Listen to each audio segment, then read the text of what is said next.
Observation এটা হলো মানে সর্বোচ্চ পর্যায়ে আপনি সব দিক দিয়েই করতে পারছেন। ওষুধ সিলেকশন ঠিক হয়েছে, একদম পোটেন্সি যথাযথ হয়েছে। আর একই সাথে এই ধরনের রুগীরা থাকে স্বাস্থ্যের সর্বোচ্চ লেভেলে। স্বাস্থ্যের সর্বোচ্চ লেভেল 1 অথবা লেভেল 2। লেভেল 1 এর ধরেন এইটা হবে, আর লেভেল 2 তে সামান্য একটা অ্যাগ্রাভেশন হয়েছে, এটা লেভেল 2 তে হবে। তো এটা হলো এরা হচ্ছে যে বলছে যে তারা লেভেল 1 থেকে লেভেল 2 এর ভিতরে থাকে, আর অ্যাগ্রাভেশন যাও হয় সেটা তেমন বোঝাই যায় না এবং রুগীর সম্পূর্ণরূপে ভালো হয়ে যায়। এই ক্ষেত্রেও রুগীর যে প্যাথোলজি সেটাও ফাংশনাল লেভেলে থাকে। এখানে টিস্যুর কোনো পরিবর্তন হয় না, যা শুধু ফাংশনাল লেভেলে তার পরিবর্তন। তো এই ধরনের রোগী সম্পূর্ণ ভালো হয়ে যাবে এবং আপনি যে ওষুধ দিয়েছেন সেই ওষুধেই দেখা যায় যে কয়েক বছর পর্যন্ত রোগী ভালো থাকবে, যদি তার মধ্যে কোনো কিছু দিয়ে তার ওষুধের অ্যাকশন যদি নষ্ট না হয়। লেভেল 3 যেটা অবজারভেশন 3, সেখানে কি ছিল, শুরুতে একটা অ্যাগ্রাভেশন হবে। এটা লেভেল, আমরা অবজারভেশন যে 1 পড়ছে সেটাই, শুধু একটু হলো কি যে শুরুতে অ্যাগ্রাভেশন হবে। The patient feels much better in every respect but some symptoms remain. তো শুরুতে একটা অ্যাগ্রাভেশন হয়ে পরবর্তীতে রোগী সব দিক দিয়ে ভালো অনুভব করবে, তবে কিছু সিমটম তখনও রয়ে যাবে, ছোটখাটো কিছু সিমটম, কিছু মাইনর সিমটম। আমরা গ্রাফে দেখি, এই দেখেন রুগী আপনার কাছে আসছিল যখন 1 মাস আগে, আপনি 1 মাস পরে ফলো আপ করছেন, তখন যার সিমটমের তীব্রতা ছিল এই লেভেলে, সেখানে আপনি তার সবকিছু হিসেব করে টেস্টিং করে সবকিছু বিচার বিবেচনা করে আপনি রুগীর জন্য ওষুধ সিলেকশন করেছেন।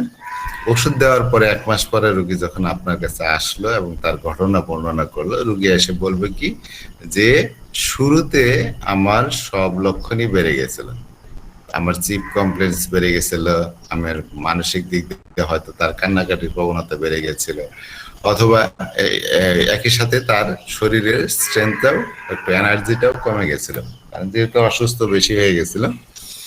এরপরে দেখা যায় তার সব দিকে উন্নতি হয়েছে।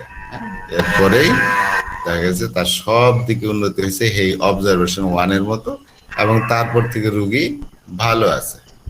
কিন্তু এখানে ব্যতিক্রম কোনটুকু, যে কিন্তু এই যে যখন আসছিল আমার কাছে তখন কিছু ছোটখাটো লক্ষণ ছিল, মাইনর সিমটম, সেই সিমটম গুলো এখনো রয়ে গেছে। হয়তো তার এখনো মাঝে মাঝে একটু একটু মাথা ব্যথা করে, বা গাটা একটু গরম গরম লাগে, বা শরীরে একটু জ্বলে, অথবা এখনো কনস্টিপেশন আছে একটু। কিন্তু তার মূল সমস্যা সবই ঠিক হয়ে গেছে, তার এনার্জি লেভেল বাড়ছে, তার খাওয়া দাওয়া ঘুম সবকিছু ভালো হয়েছে। হ্যাঁ, সে তার চিপ যে মেইন যে সমস্যা ছিল সেগুলো এখন আর নাই, সব দিক দিয়ে ভালো, কিন্তু ছোটখাটো কিছু সমস্যা এখনো রয়ে গেছে। তো সেই ক্ষেত্রে আমাদের কি যে এটাও ওই যে অবজারভেশন 1, 2 এর মতো, যে সেখানেও আমরা কি করব,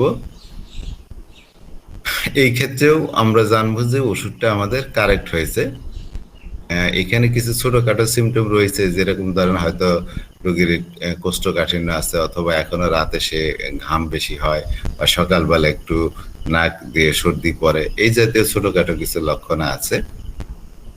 এইটাও হলো ওই অবজারভেশন 1 এর মতোই, এদেরও হলো লেভেল 2 থেকে লেভেল 3 আর লেভেল 4 থেকে লেভেল 5, এই লেভেলের রোগীদের মাঝেই এটা দেখা দেয়। আমরা যদি এটা দেখি যে এটাও হয়েছে লেভেল 2 থেকে লেভেল 5 এই পর্যন্ত রোগীদের মধ্যেই এই সিমটমটা দেখা দেয়। মানে এইরকম ঘটনা ঘটে যাদের যাদের স্বাস্থ্যের লেভেল 2 থেকে শুরু করে 5 এর মধ্যে আছে। তো এটাও ভালো। এক্ষেত্রে আমাদের এই যে রোগীর মধ্যে ছোটখাটো সিমটম ছিল, তার জন্য কি আমরা আলাদা কোনো ওষুধ সিলেকশন করব? উত্তর হলো না।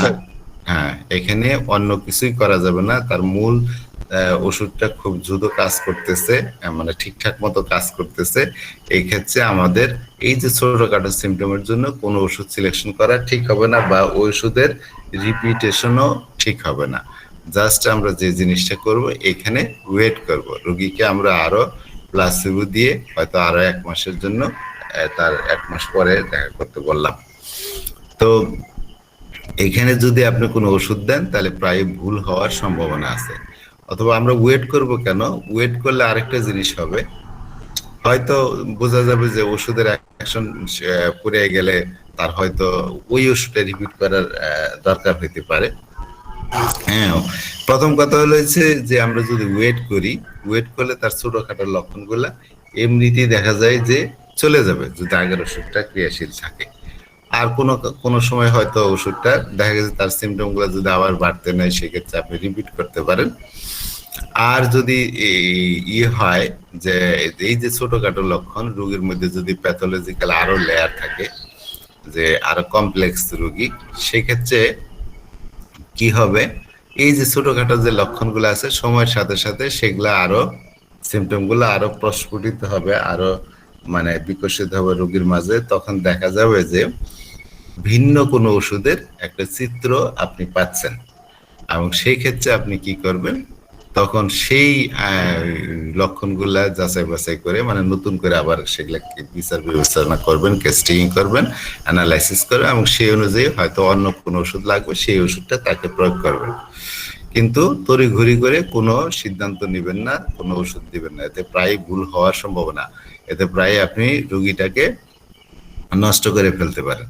তো যদি কোনো ক্রমে অন্য ওষুধ দিয়েও ফেলেন তাহলেও ভুল করে, তাহলে সেক্ষেত্রে 1-2 মাস অপেক্ষা করলে, 1 মাস অপেক্ষা করবেন, অপেক্ষা করলে দেখা যাবে যে আপনার ভুল ওষুধের, কারণ ভুল ওষুধ দিলে রোগীর মধ্যে একটা নেগেটিভ রেসপন্স পাওয়া যাবে, সেই ক্ষেত্রে আপনি জাস্ট অপেক্ষা করবেন, তখন দেখা যায় 1 মাসের মধ্যে হয়তো ভুল ওষুধের ক্রিয়াটা নষ্ট হয়ে যাবে, তখন আবার তড়িঘড়ি করে আরেকটা ওষুধ দিতে যায় না, বা ওই ওষুধে যদি রিপিট করে ফেলেন, সেক্ষেত্রে যদি অ্যাগ্রাভেশন হয় রোগীর মধ্যে, আপনি যদি বুঝতে পারেন রোগীর মধ্যে নেগেটিভ রেজাল্ট আসছে আপনার ভুল রিপিটেশনের কারণে, সেক্ষেত্রেও আপনি যে জিনিসটা করবেন 1 থেকে 2 মাস অপেক্ষা করবেন, তখন দেখা যাবে যে ওই অ্যাগ্রাভেশনটাও কমে যাবে, কিন্তু তাড়াহুড়ো করে অন্য কোনো ওষুধ দিবে না। অথবা এই যে অপেক্ষা করলে হয়তো তার আন্ডারলাইং অন্য কোনো মেডিসিন তার লক্ষণগুলো তখন প্রস্ফুটিত হবে। এখন তো মাইনর সিমটম, এই দিয়ে আপনি কোনো ওষুধের মধ্যে আসতে পারতেছেন না। তো সেক্ষেত্রে যদি অন্য ওষুধের লক্ষণ হয়, সেটাকে বিকশিত হইতে সময় দিবেন, আগে বুঝবেন যে এটা আসলে কোন ওষুধের লক্ষণ। ছোটখাটো লক্ষণ জাস্ট ধরুন একটু কোষ্ঠকাঠিন্য আছে, এখানে কয়েকশো মেডিসিন আসতে পারে, এখন কোন ওষুধ দিবেন, এক্ষেত্রে তো আপনি কোনো নির্দিষ্ট ওষুধ সিলেকশন করতে পারবেন না। সেক্ষেত্রে আপনার উচিত হবে এখানে অপেক্ষা করা, সিমটম গুলা আগে বিকাশ লাভ করুক, আরো বৈশিষ্ট্য মণ্ডিত হোক, আরো ক্যারেক্টারিস্টিক সিমটম বের হোক, বের হলে সেগুলা দিয়ে ভিত্তি করে আপনি অন্য কোনো ওষুধ তখন সিলেক্ট করতে পারবেন। এই ছিল আমাদের অবজারভেশন 3। তো আজকে আমরা পড়বো অবজারভেশন 4। অবজারভেশন 4 আগের গুলা তো আমি একটু বলে নিলাম, যেহেতু আমি একই পড়া রিপিট করি, যাতে আপনাদের যারা জানেন তারা তো জানেনই, অনেকে হয়তো ভাষা ভাষা করে শোনেন, ঠিক মতো শোনেন না, তাদের জন্য যে জিনিসটা যেন আবার মাথায় আসে, যাতে মনে থাকে। অবজারভেশন 4-এ আমরা কি পড়বো, এখানে কি ঘটনা দেখব, দেখেন এইখানে ঘটনা ওই লেভেল অবজারভেশন 1-এর মতোই, সেখানে শুরুতে একটা অ্যাগ্রাভেশন হবে, তারপরে তার লোকাল এবং জেনারেল যে এমুলেশন, এক কথায় তার ইমোশনাল লেভেল, তার এনার্জি লেভেল, তার চিপ কমপ্লেক্স সবগুলি প্রথমে বৃদ্ধি পেয়ে তারপরে কমে যাবে। কিন্তু এইখানে নতুন কিছু লক্ষণ যেগুলা রোগীর মধ্যে আগে ছিল না, রোগীর মধ্যে আগে ছিল না এমন নতুন কিছু লক্ষণ আপনি রোগীর মধ্যে দেখবেন। অবজারভেশন 1-এ কি ছিল, যে শুরুতে একটা অ্যাগ্রাভেশন হবে, তারপর দ্রুত উপশম হবে, তারপরে রোগী দীর্ঘদিন ভালো থাকবে। অবজারভেশন 2-তে কি ছিল, কোনো অ্যাগ্রাভেশন হবে না, সব দিকে উন্নতি, অথবা সামান্য একটু অ্যাগ্রাভেশন হয়ে সব দিকে উন্নতি। অবজারভেশন 3-তে কি ছিল, যে শুরুতে অ্যাগ্রাভেশন হবে, কিন্তু সব লক্ষণ কমলেও তার মেইন লক্ষণ, ইমোশনাল লক্ষণ, তার এনার্জি লেভেল সব দিক উন্নতি হলো, কিছু ছোটখাটো সমস্যা থেকে যায়। আর অবজারভেশন 4 হলো ওই ছোটখাটো লক্ষণ থাকবে না, বরঞ্চ কি হবে, নতুন কিছু লক্ষণ দেখা দেবে রোগীর মধ্যে।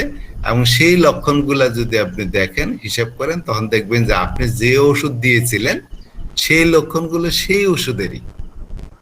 আপনি যে ওষুধটা রোগীর মধ্যে প্রেসক্রাইব করেছিলেন, ধরেন নাক্স ভূমিকা দিয়েছিলেন, তো নাক্স ভূমিকা দেওয়ার পরে তার দেখা গেল শুরুতে তার মেইন যে চিপ কমপ্লেট ছিল সেটা বেড়ে গিয়েছিল, তারপরে তার মেন্টাল ইমোশনাল বেড়ে গিয়েছিল, তারপরে কি হয়েছিল, তার এনার্জি লেভেলটা তখন খারাপ হয়েছিল। এরপরে দ্রুত তার উপশম হয়,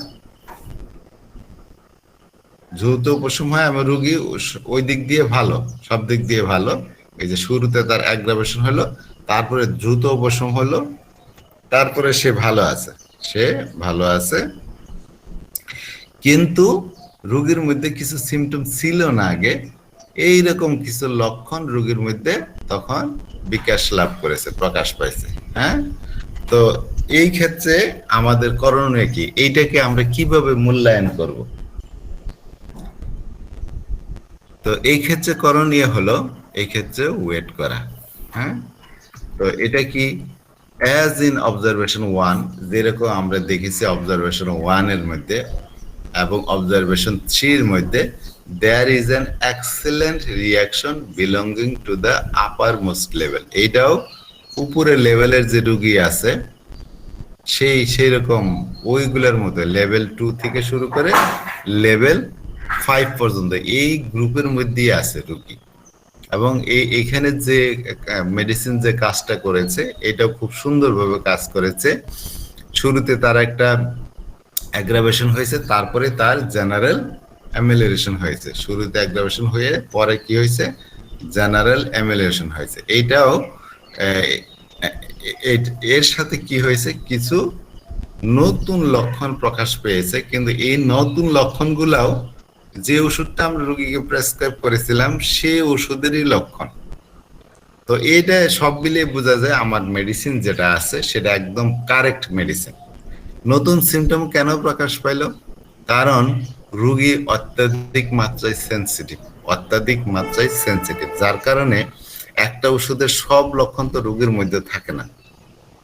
দেখা গেছে যে রোগীর সেন্সিটিভিটি অনেক বেশি থাকার কারণে ওই ওষুধের কিছু লক্ষণ প্রুভিংও হয়েছে, তার শরীরে কিছু লক্ষণ তার মধ্যে বেরিয়েও গেছে। হ্যাঁ, কিন্তু তার অন্যান্য সবকিছু লক্ষণ কমলেও ওই যে কিছু লক্ষণ তার মধ্যে দেখা দিয়েছে।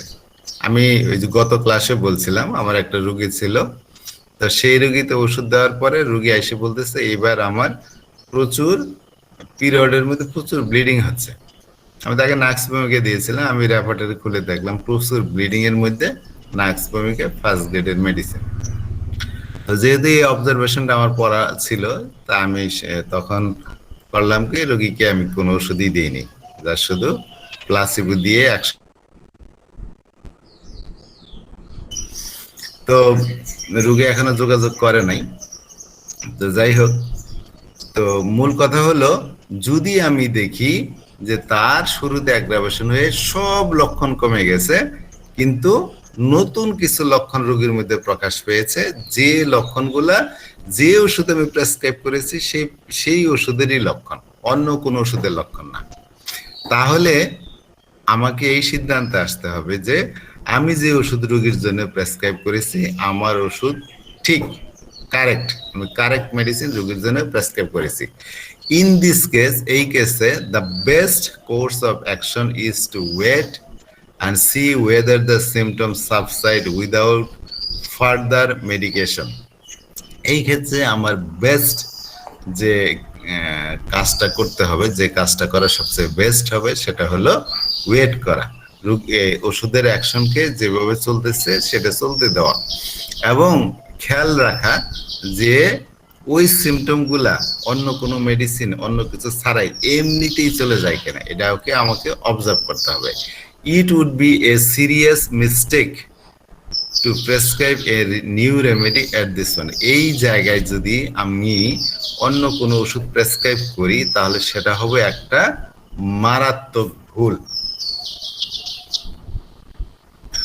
It would be a serious mistake. It would be a serious mistake to prescribe a new remedy at this point. এই অবস্থায় যদি আমি অন্য আরেকটা ওষুধ প্রেসক্রাইব করি সেটা হবে একটা মারাত্মক ভুল। The organism is sensitive to the remedy. যে রোগীরে আমি ওষুধ দিয়েছি, রোগীর দেহ ওই ওষুধের প্রতি খুব বেশি সংবেদনশীল।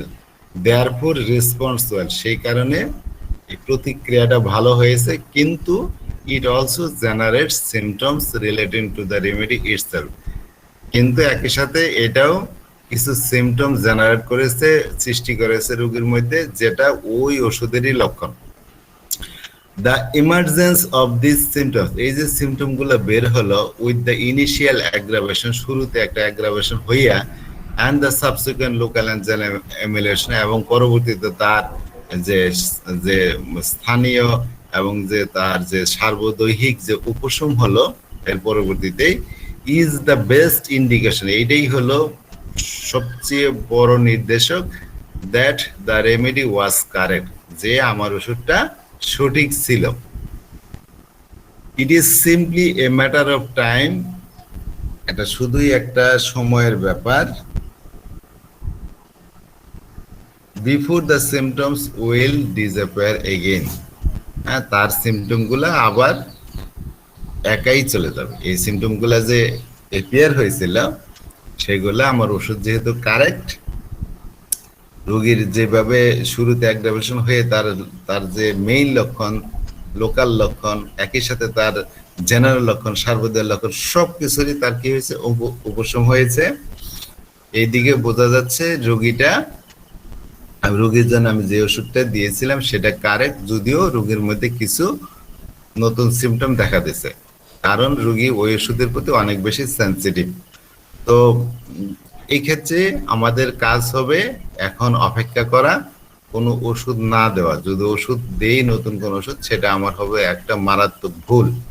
এই ক্ষেত্রে যদি আমি অপেক্ষা করি তাহলে এটা শুধুমাত্র কিছু সময়ের ব্যাপার, এই সিমটম গুলা এমনিতেই চলে যাবে।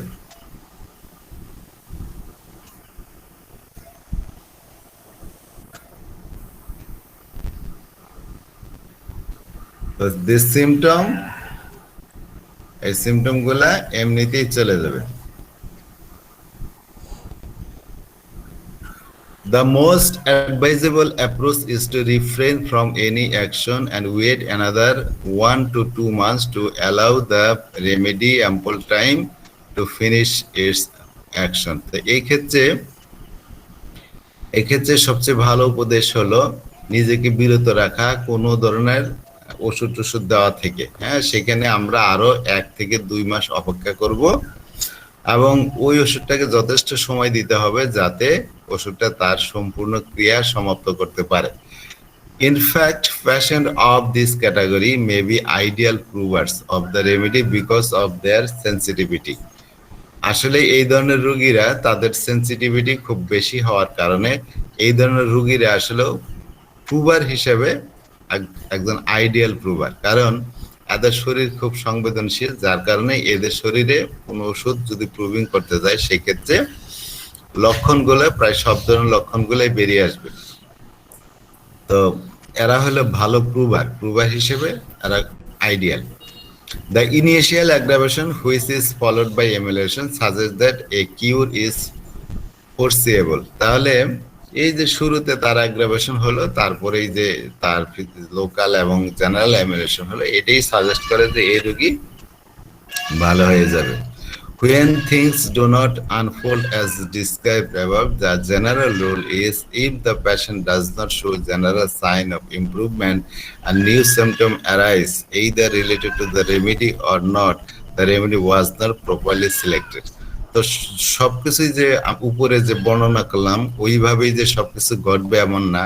যদি ওইভাবে না ঘটে জিনিসটা, যদি রোগীর আমরা উপরে যেভাবে বললাম এইভাবে যদি রোগীর আমরা ওষুধের প্রতিক্রিয়া রোগীর মধ্যে না দেখতে পাই, তাহলে সেক্ষেত্রে আমরা একটা জেনারেল রুল ফলো করব, সেটা দিয়ে আমরা বুঝতে পারবো ওষুধটা রোগীর জন্য কারেক্ট হয়েছে না ভুল হয়েছে। সেই রুলটা কি? If the patient does not show general sign of improvement, যদি রোগীর মধ্যে সার্বদৈহিক কোনো উন্নতির কোনো চিহ্ন দেখতে না পাই, এবং যদি দেখি যে না নতুন লক্ষণ আরো প্রকাশ পাইছে কিন্তু তার সার্বদৈহিক কোনো ইমপ্রুভমেন্ট হয় নাই, সেই নতুন লক্ষণটা হয় ওই ওষুধের সাথে সম্পর্কিত অথবা ওই ওষুধের লক্ষণ নাও হইতে পারে। যদি এরকম হয় তাহলে সেক্ষেত্রে আমাকে বুঝতে হবে আমি যে ওষুধটা রোগীর জন্য সিলেক্ট করেছি সেটা প্রপারলি সিলেক্টেড হয় নাই, সেটা রোগীর জন্য যথোপযুক্ত ওষুধ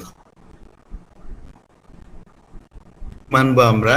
যে ওষুধই প্রয়োগ করি সেই ওষুধ দেওয়ার পরে রোগীর যদি দেখি যে তার জেনারেল ইমপ্রুভমেন্ট হয় নাই, লোকাল সিমটম কমতে পারে কিন্তু জেনারেল ইমপ্রুভমেন্ট তার হয় নাই, এবং এমন নতুন লক্ষণ বেরিয়েছে যেটা ওই ওষুধের লক্ষণ অথবা ওই ওষুধের লক্ষণ না, হ্যাঁ, যেখানে আমরা দেখবো যে রোগীর কোনো জেনারেল ইমপ্রুভমেন্ট হয় নাই, সেখানেই বুঝতে পারবো যে আমার ওষুধটা যথোপযুক্ত হয় নাই, সঠিকভাবে নির্বাচিত হয় নাই। সাম পেশেন্ট প্রুভ এভরি রেমেডি দে আর অ্যাডমিনিস্টার, কিছু রোগী আছে তাদের মধ্যে যে ওষুধই প্রয়োগ করে সেই ওষুধের লক্ষণই প্রকাশ পায়, মানে সব ওষুধ সে প্রুভিং করে ফেলে। তো এই ধরনের রোগী ডাক্তার কেন বলেছেন যে এই ধরনের রোগী সাধারণত আরোগ্য করা যায় না। The some patient prove every remedy they are administered. These can be seen in sensitive individual who are managed correctly. তো এই ধরনের রোগী যারা খুব বেশি সেন্সিটিভ, এরা থাকে খুব বেশি সেন্সিটিভ, এদেরকেও ম্যানেজ করা যায়। Usually this are cases that are confused by too many repetitive remedies.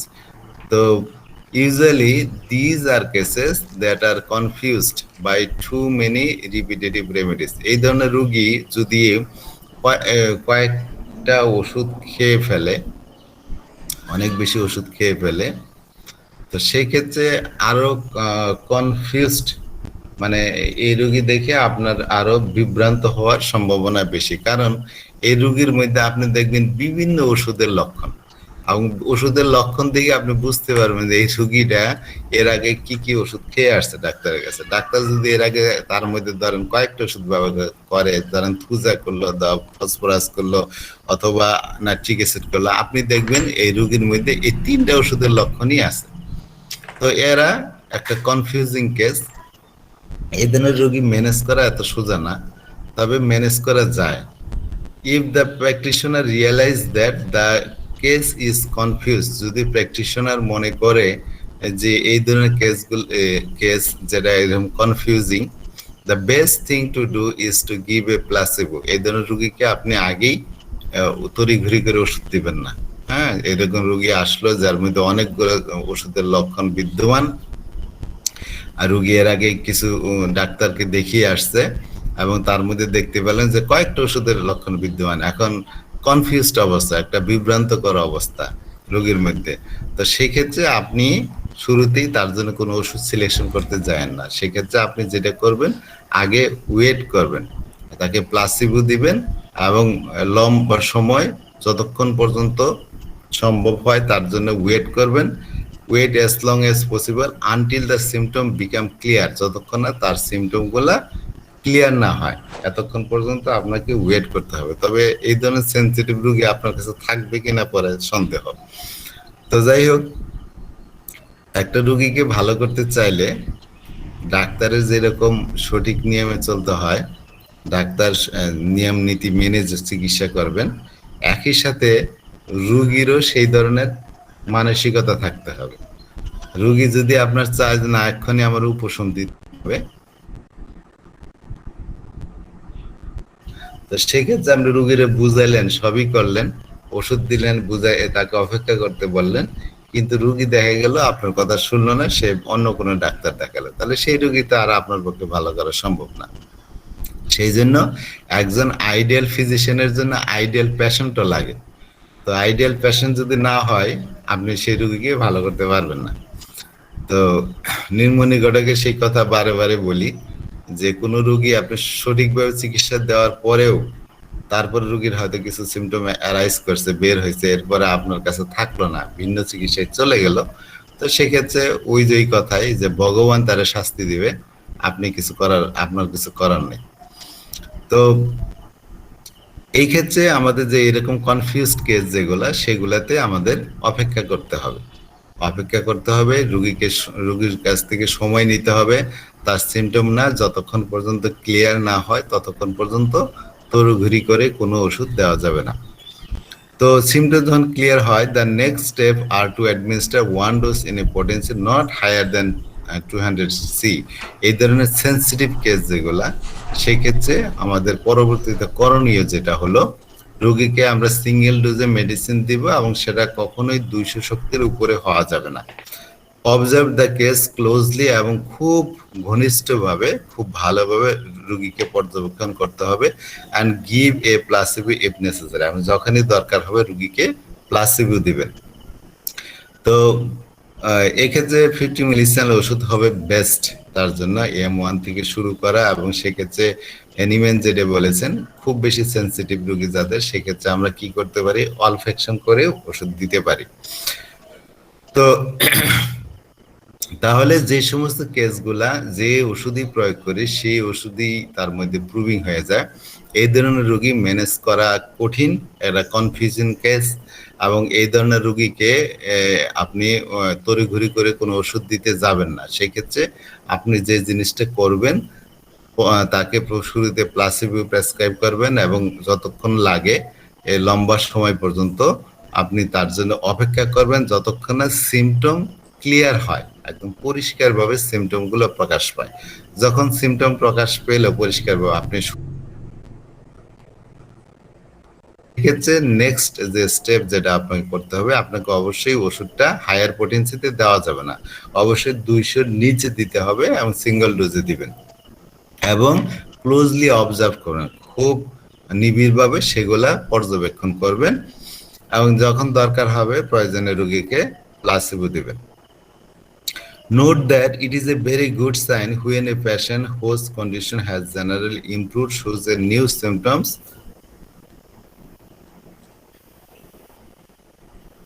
Note that it is a very good sign when a patient whose condition has generally improved shows the new symptoms not related to the remedy but to old now recurring symptoms.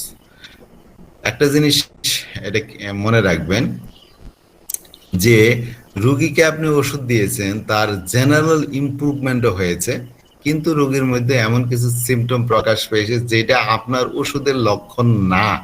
তো সেই ক্ষেত্রে কি বিবেচনা, সেই ক্ষেত্রেও দেখবেন যে খেয়াল করে দেখবেন এই সিমটম গুলো রোগীর মধ্যে আগে কখনো ছিল কিনা।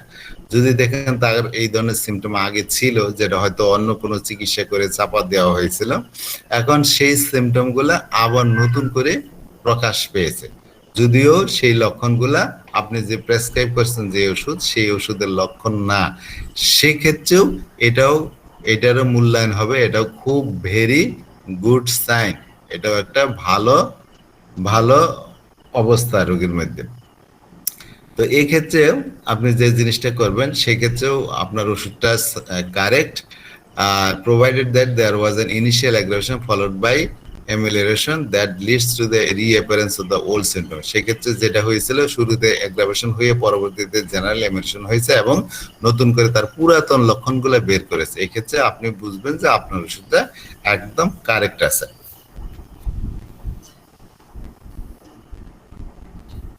তো এই ছিল আমাদের অবজারভেশন 4। এখন আমি এগুলাকে আবার শুরু থেকে একজন একজন করে ধরবো এবং গিল্লা গিল্লা খাইব। আপনারা সবাই রেডি? সবাই রেডি আছেন? যাক, আজকে স্যার আব্দুল হান্নান স্যারকে দিয়েই আমি শুরু করব। স্যার খুব মনোযোগ দিয়ে শোনেন, স্যারের দেখলেই ভালো লাগে, চেহারাটার মধ্যে একটা স্নিগ্ধতা আছে স্যারের। তো স্যার আজকে আপনি শুরুটা বলেন, একদম অবজারভেশন 1-এ কি ছিল আমাদের, একদম অবজারভেশন 1-এ কি ছিল?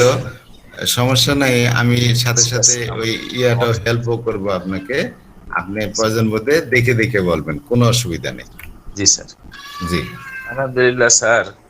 জি আমরা অবজারভেশন 1-এ যখন আমাদের কাছে আমরা দেখব, যখন আমাদের কাছে রোগী যখন রোগী আসে, তখন রোগীর যে প্রেসক্রাইব করে যে ওষুধ আমরা দেই, পরবর্তীতে যে যখন সে যখন আসবে, তখন এসে আমাদের কাছে বলবে, এই যে দেখা যাচ্ছে বলবে যে হলো আমার আমার ওষুধ খাওয়ার পরে কয়েকদিন আমার যে এনার্জি লেভেলে, মানে মেন্টাল লেভেলে, তার ফিজিক্যাল লেভেলে, এই সবগুলোই আমার বৃদ্ধি পেয়েছিল, তার বৃদ্ধি পাবে।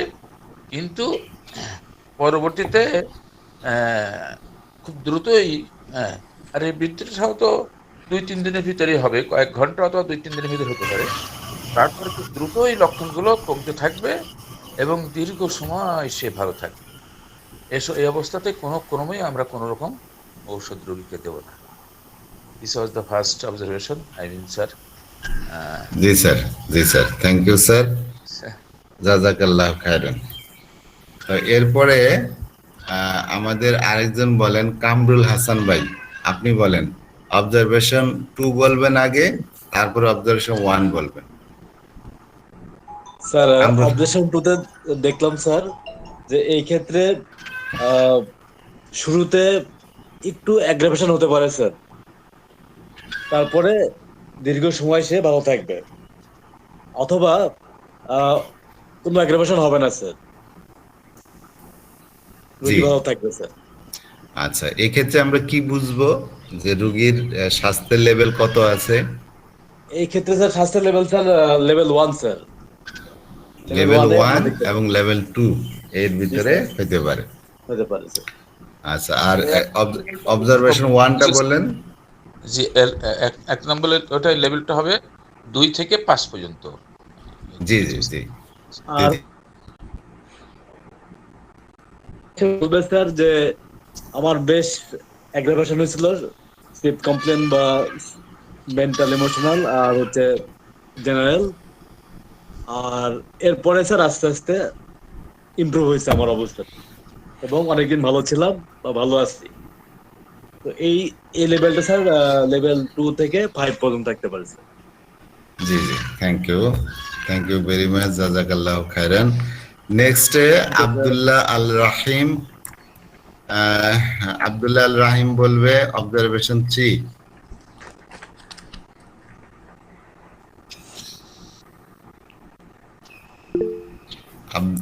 আব্দুল্লাহ আল রাহিম ভাইয়া লঞ্চ আছে স্যার, লঞ্চে আছে? আচ্ছা ঠিক আছে, তাহলে জহির স্যার তো বলবেই না, উনি এখন বুবা হয়ে গেছে। তো আর কাকে বলি? আচ্ছা, AKM করিম আকন্দ, আকন্দ ভাই শুনতে পাচ্ছেন? আসসালামু আলাইকুম স্যার। ওয়ালাইকুম আসসালাম। এখানে আসলে আমাদের কোনো কিছুরই ইয়া নাই, এটা একটা গ্রুপ স্টাডি। হ্যাঁ, আমরা একত্রে বসছি, একত্রে বসে আলোচনা করতেছি। হ্যাঁ, আমরা সবাই সমান। জি, কোনো জায়গায় আমার ভুল হইতেও পারে, আমি ভুল করতেও পারি, কোনো সমস্যা নাই। এখানে যদি গ্রুপ স্টাডি করতে বসছি, আমরা শিখবো, এটাই আর কি। তো অবজারভেশন 3-তে কি পড়ছিলাম আমরা? স্যার অবজারভেশন 3-তে পড়ছিলাম যখন আমরা মেডিসিন প্রুভ করার পরে তার ইমোশনাল লেভেল এবং মেন্টাল লেভেল, এনার্জি লেভেল, সেটা একটু অ্যাগ্রাভেশন হয়ে তারপর সবকিছু ইমপ্রুভ হবে এবং দীর্ঘ সময় ভালো থাকবে। কিন্তু তার মাইনর অর্থাৎ কিছু সিমটম থাকবে যেগুলা স্যার ইমপ্রুভ হবে না, স্বাভাবিক থাকবে। জি, এই লক্ষণগুলো রোগীর মধ্যে আগেই ছিল, টেস্টিং করার সময় আমরা পেয়েছি এই লক্ষণগুলা, কিন্তু ছোটখাটো এই লক্ষণগুলো তখনও রোগীর মধ্যে রয়ে গেছে। কিন্তু তার যে চিপ কমপ্লেন, তার মেন্টাল ইমোশনাল লেভেল আর এনার্জি লেভেল সব কিছুতেই তার উন্নতি হয়েছে, কিন্তু ছোটখাটো কিছু ওষুধ রয়ে গেছে। এখন আপনি বলতে পারেন যে এগুলা লেভেল অফ হেলথের কোন লেভেলের রোগীর এরকম হয়? কোনো সমস্যা নাই বলতে না পারলেও, তারপরে আমি স্যার বলে এটা দিই। হ্যাঁ, দেখেন এই পাশে 2 থেকে, জি 2 থেকে 5 পর্যন্ত যাদের 5 পর্যন্ত, স্বাস্থ্যের লেভেল তাদের মধ্যে এরকম হয়। জি তো স্যার। এক্ষেত্রে আমাদের করণীয় কি, আমরা কি করব, এই কেসটা কিভাবে মূল্যায়ন করব? আমাদের ওষুধটা কি সঠিক হয়েছে? প্রথম মূল্যায়ন করে এটা ওষুধ ঠিক আছে কিনা। আমি যে ওষুধটা প্রেসক্রাইব করেছি আমার ওষুধটা সঠিক হয়েছে না ভুল হয়েছে? স্যার এটা সঠিক হয়েছে। জি, সঠিক হয়েছে। আচ্ছা, তাহলে আমার করণীয় কি এক্ষেত্রে? আমি কি করব? ওষুধ রিপিট এই করব ক্ষেত্রে, জি নাকি স্যার, এই মাইনাস ক্ষেত্রে সিমটমের জন্য অন্য ওষুধ দেব? স্যার এটা কিছু সময় দেখার পরে যদি স্যার ইমপ্রুভ না হয় সেক্ষেত্রে আমরা দিতে পারি, আর যদি তার স্বাস্থ্য লেভেল ঠিক থাকে তাহলে স্যার এমনি এমনি চলে যাবে। জি, তাহলে আমরা ওই ওই মুহূর্তে আমাদের করণীয় হলো কোনো ওষুধ প্রেসক্রাইব না করা। জি ঠিক স্যার। আছে, রোগীকে আরো হয়তো 1-2 মাস আমরা অবজার্ভ করব, কোনো ওষুধ দিব না, রোগীকে প্লাসিবো দিব, যা শুধু রোগীর যদি তার শরীরের ভাইটাল ফোর্স ভালো থাকে ওই এমনিতেই মাইনর সিমটম গুলো এমনিতেই চলে যাবে। আর যদি দেখা যায় তার যে ছোটখাটো লক্ষণগুলো ছিল সেগুলো হয়তো ওই ওষুধে পুরোপুরি কভার করে নাই, তার হয়তো সিমটম, রোগীর শরীরটা হয়তো আর একটু কমপ্লেক্স, সেই ক্ষেত্রে হয়তো অন্য কোনো মেডিসিন লাগতে পারে। কিন্তু যেহেতু সিমটম গুলো খুবই মাইনর, এ দিয়ে তো কোনো ওষুধ সিলেকশন করা যাচ্ছে না, সেক্ষেত্রে আমাদের উচিত হবে জাস্ট অপেক্ষা করা। পরবর্তীতে যদি এই সিমটম গুলা এমনিতে চলে না যায় তাহলে কি হবে, সেগুলো আস্তে আস্তে বিকাশ লাভ করবে আরো। তো ওই সিমটম গুলো যদি দেখি যে পরবর্তীতে বিকাশ লাভ করেছে এবং সিমটম গুলো যখন বিকাশ লাভ করবে তখন সেগুলো হিসেব করে মূল্যায়ন করে আমরা একটা ওষুধে আসতে পারবো। তো সেই সময় আমরা ভিন্ন কোনো ওষুধ যদি দরকার হয় সেক্ষেত্রে তখন সিমটম যখন প্রকাশ পাবে তখন সেগুলো হিসেব করে অ্যানালাইসিস করে আমরা অন্য ওষুধ দিব। তো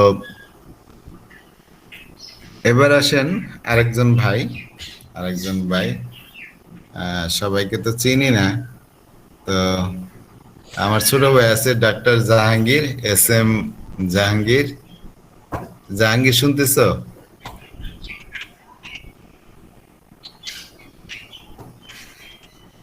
জাহাঙ্গীর, জি ভাই, শুনতেছি ভাই। হ্যাঁ, এই সবগুলো লেভেল শুনছো আজকে? না ভাই, আমি বাইরে আছি তো, ওই জন্য পরে বাইরে আছো, তোমারই তো আমি খুঁজতেছি। হ্যাঁ, তো তুমি, এখন আমি শিখাই দিব, ঠিক আছে? আমার কথা শুনতে পাচ্ছ?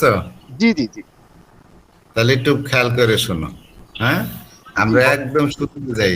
হ্যাঁ, শুরুতে কি ছিল একটু খেয়াল করে শোনাও, কারণ তুমি আরেকবার বলবা। আচ্ছা অবজারভেশন 1 এ যেটা ছিল, আমরা রোগীর কেস্টিং করেছি, কেস্টিং করার পরে ওষুধ দিয়েছি।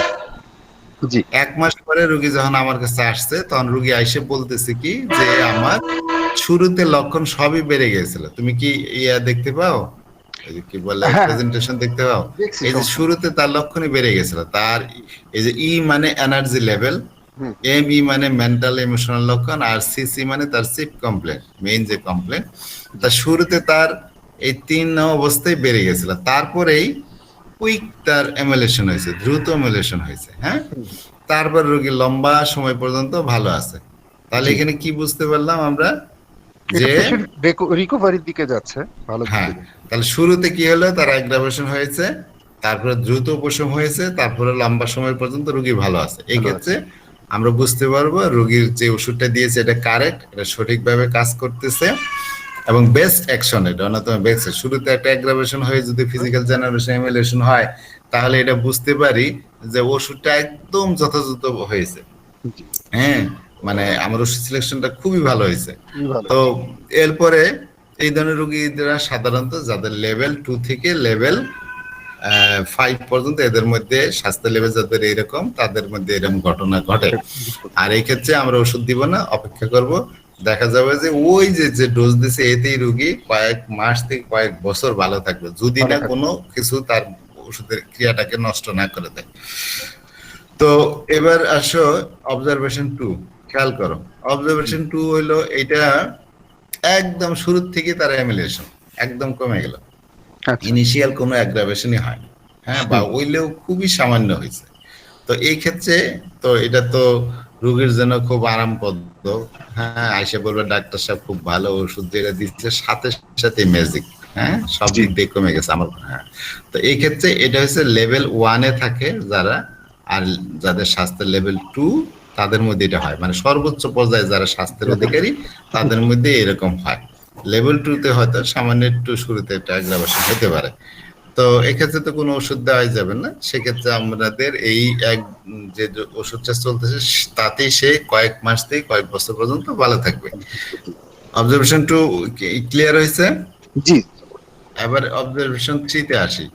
অবজারভেশন 3 আর অবজারভেশন 1 একই, হ্যাঁ, খালি একটু ব্যতিক্রম কি, যে অবজারভেশন 1-এ যেটা দেখেছিলাম শুরুতে তার অ্যাগ্রাভেশন হবে, তারপরে দ্রুত এমুলেশন হবে, তারপর রোগী ভালো থাকবে। এখানে শুধু ব্যতিক্রমটা কি, যে কিছু ছোটখাটো লক্ষণ তার মধ্যে তখনও রয়ে গেছে, কিছু ছোটখাটো লক্ষণ তখনও রয়ে গেছে।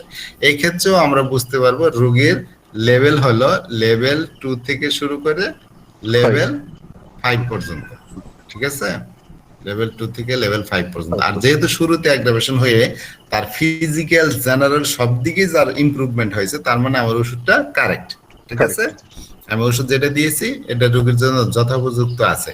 কিন্তু রোগীর হয়তো আন্ডারলাইং আরো কোনো প্যাথোলজি আছে, যার কারণে অন্য কোনো ওষুধ হয়তো তার রোগীর জন্য লাগতে পারে, যার কারণে হয়তো কিছু সিমটম রয়ে গেছে, অথবা যে ছোটখাটো যে সিমটম রয়ে গেছে সেটা হয়তো এই ওষুধেই চলে যাবে, যার শুধু অপেক্ষা করা। এক্ষেত্রে আমাদের করণীয় হলো আমরা কোনো মেডিসিন দিব না, জাস্ট ওয়েট করব। রোগী দেখা যায় যে ওষুধ ঠিক থাকলে রোগীর এই সিমটম গুলো দেখা যায় দ্রুতই চলে যাবে, আর যদি চলে না যায় সেক্ষেত্রে আমরা সময় দেব, অপেক্ষা করব। ওই ছোটখাটো লক্ষণ যদি আরো প্রস্ফুটিত হয়, আরো বিকাশ লাভ করে, তখন যখন অন্য কোনো ওষুধের চিত্র আসবে তখন আমরা সেই ওষুধটা তার মধ্যে প্রয়োগ করব।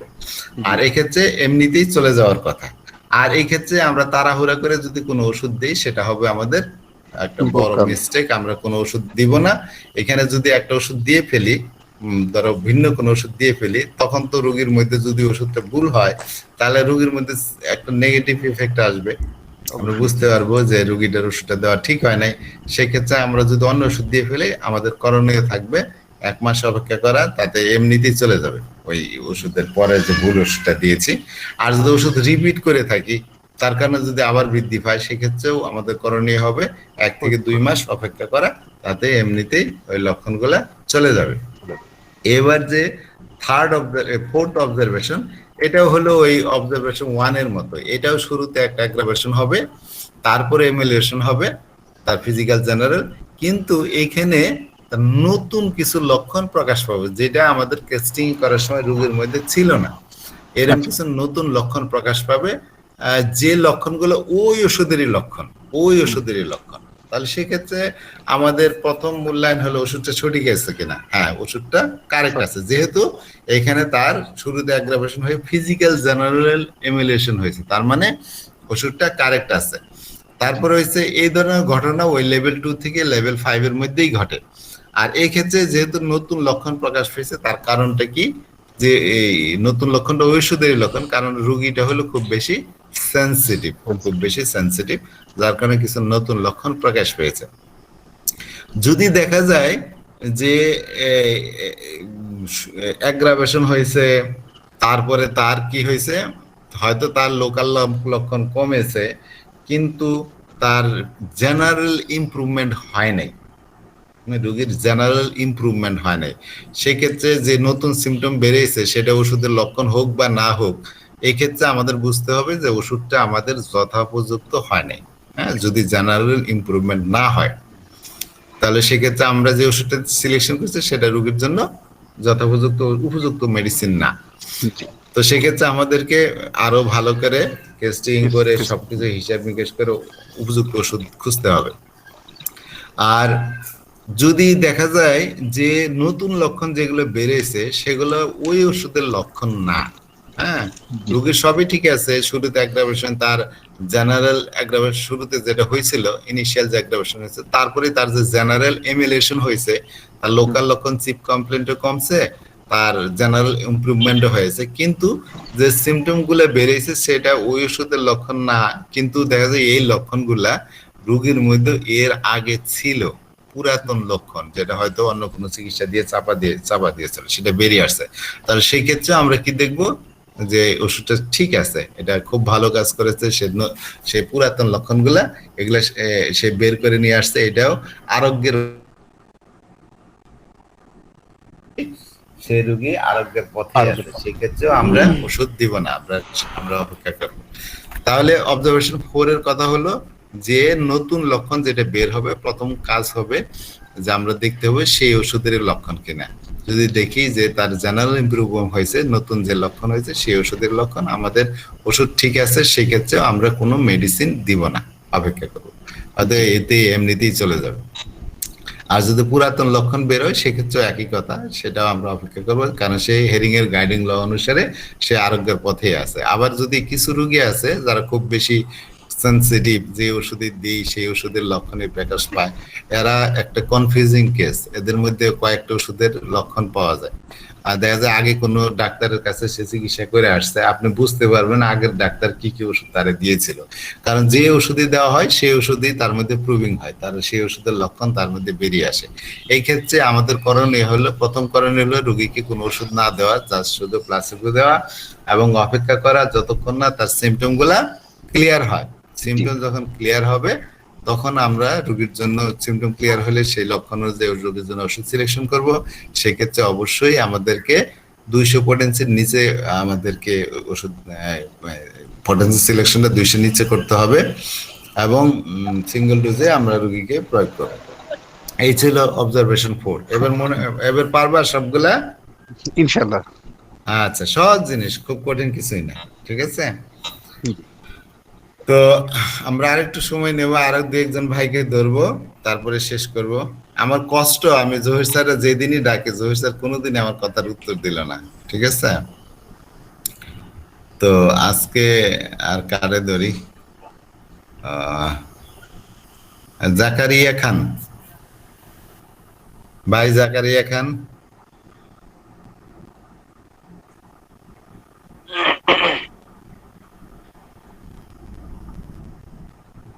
আসসালামু আলাইকুম স্যার।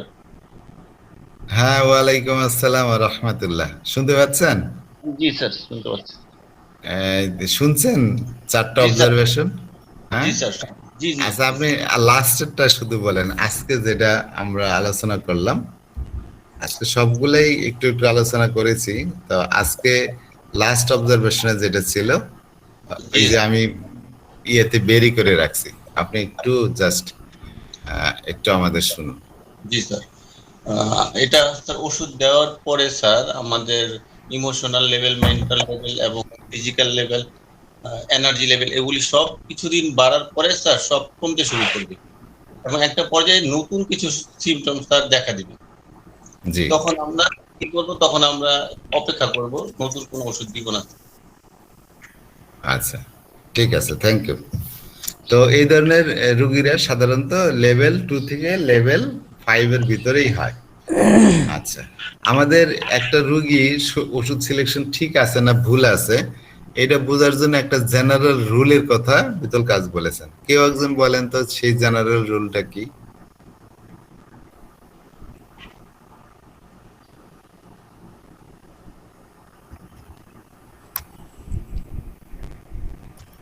স্যার জেনারেল সিমটম গুলো ভালোর দিকে যাবে। হ্যাঁ, অ্যাগ্রাভেশন হলে জেনারেল লক্ষণ, তার জেনারেল ইমপ্রুভমেন্ট হবে। তার নতুন লক্ষণ সেই ওষুধে থাকুক বা না থাকুক, কি হবে? তার জেনারেল ইমপ্রুভমেন্ট হবে। ঠিক আছে, কে বললেন? স্যার মুনিয়া। আচ্ছা, মুনিয়া জি। তো স্যার এখানে একটা কথা মনে হয়, যদি মেডিসিন অ্যাপ্লাই করার কয়েক ঘন্টা পর থেকে বা 2-1 দিনের ভিতরে তার থেকে ইমপ্রুভমেন্ট দেখা দিবেন নাকি স্যার? যদি আমাদের মেডিসিন অ্যাকুরেট দিয়ে থাকে তাহলে হয়তো কয়েক ঘন্টার পরে অথবা 2-1 দিনের ভিতরে তার ইমপ্রুভমেন্ট দেখা দিবে, তাহলে বুঝতে হবে যে আমার মেডিসিন সিলেক্ট হয়েছে। ঠিক আছে জি জি, বিদল কাছের কথা অনুযায়ী আপনি তো সব 1 মাস পরে ফলো আপ নেবেন, তাই না? ফলো আপ নেওয়ার পরে এই যে বললাম যে ইউজুয়ালি ইনিশিয়াল অ্যাগ্রাভেশন হলেও সেটা 2-3 দিন থাকে, তারপরেই তার এমুলেশন শুরু হয় ইউজুয়ালি। হ্যাঁ, তো কারো একটু কম বেশি হইতে পারে, কম বেশি হইতে পারে। আপনি সব দিক দিয়ে হিসেব করে ওই যে 1 মাস পরে যতটুকু দেখবেন যে তার ইনিশিয়ালি একটা অ্যাগ্রাভেশন হয়ে তারপরে তার জেনারেল ইমপ্রুভমেন্ট হয়েছে। কিন্তু যদি এটা এটা সব কেস যে এরকম রুল অনুযায়ী হবে না, একই রকম যে হবে এমন না, সেক্ষেত্রে আমাদের একটা ওষুধ চেষ্টা করব যে if the patient does not show general sign of improvement, যদি কোনো জেনারেল সাইন না দেখায়, তার সার্বদেহিক যদি উন্নতি না হয় এবং নিউ সিমটম যেটা প্রকাশ পায় সেটা সেই ওষুধেরই হোক বা না হোক, অন্য কোনো ওষুধেরই হোক বা সেই ওষুধেরই হোক, যদি জেনারেল ইমপ্রুভমেন্ট না হয় রোগীর মধ্যে, তাহলে বুঝবো আমাদের ওষুধটা যথোপযুক্ত হয়নি, সিলেক্টেড হয়নি। এখানে অবশ্য আরো অনেক কিছু কথা থাকে, কে ধরেন আপনার এমনও হইতে পারে আপনি সব দিক দিয়ে ওষুধ দিয়েছেন কিন্তু রোগী কোনো অবস্থায় একই আছে আগের মধ্যে, হয়তো ওইটা পরে আছে কিনা আমি জানি না। অনেক সময় দেখা যায় যে আমাদের যে পটেন্সিটা আমরা দিয়ে থাকি সেটা মানে রোগীর জন্য যথেষ্ট না, আরো পটেন্সি বাড়ানো দরকার হইতে পারে। তো যাই হোক, আমরা যতটুকু পড়লাম এটুকুর ভিতরেই থাকি। পরবর্তীতে আমি কিন্তু বিতল কাছে সবগুলো অবজারভেশন পড়ি নাই। হ্যাঁ, আপনাদের সাথেই পড়তেছি, একই সাথেই পড়তেছি, আমি আপনাদের মতো অজ্ঞই। তো যারা আগে পড়েছেন তারা ভালো বলতে পারবেন। আচ্ছা, আর কারো কেউ কিছু বলবেন, কিছু বলার আছে কারো? আসসালামু আলাইকুম স্যার। ওয়ালাইকুম আসসালাম। স্যার, ইমোশনাল সিমটম আর মেন্টাল সিমটমের মধ্যে পার্থক্য কি? সিমটম, এটার মধ্যে এই ধরনের কথাগুলো এই বিতল কাছেই প্রথম আনছে, এর আগে কেউ এইভাবে আনে নাই। ঠিক আছে, সবাই এক এক অ্যাজ এ হোল এগুলোকে মেন্টাল সিমটমই বলে।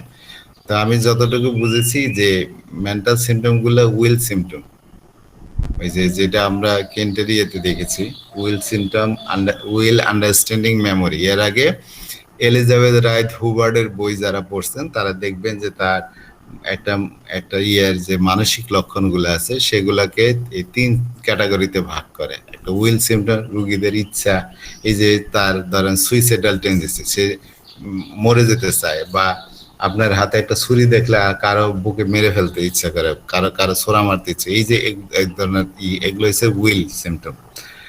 আর কিছু আছে আন্ডারস্ট্যান্ডিং। হ্যাঁ, আন্ডারস্ট্যান্ডিং মানে তার ধরেন সে ঠিক মতো কোনো কথা বুঝতে পারে না, কোনো কথার উত্তর দেয় না, হ্যাঁ, ভুল বকে, প্রলাপ বকে, এগুলো হচ্ছে তার আন্ডারস্ট্যান্ডিং জাতীয়।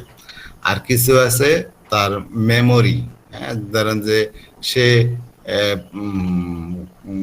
প্রায় ভুল করে, কোনো জিনিস মনে রাখতে পারে না, এই জাতীয় লক্ষণ।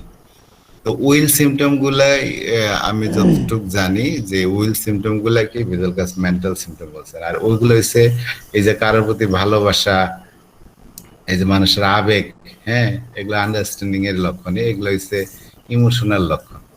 তো এই বিষয়ে যদি তামান্না শাহিন ম্যাডাম কিছু বলতে চান বলতে পারেন।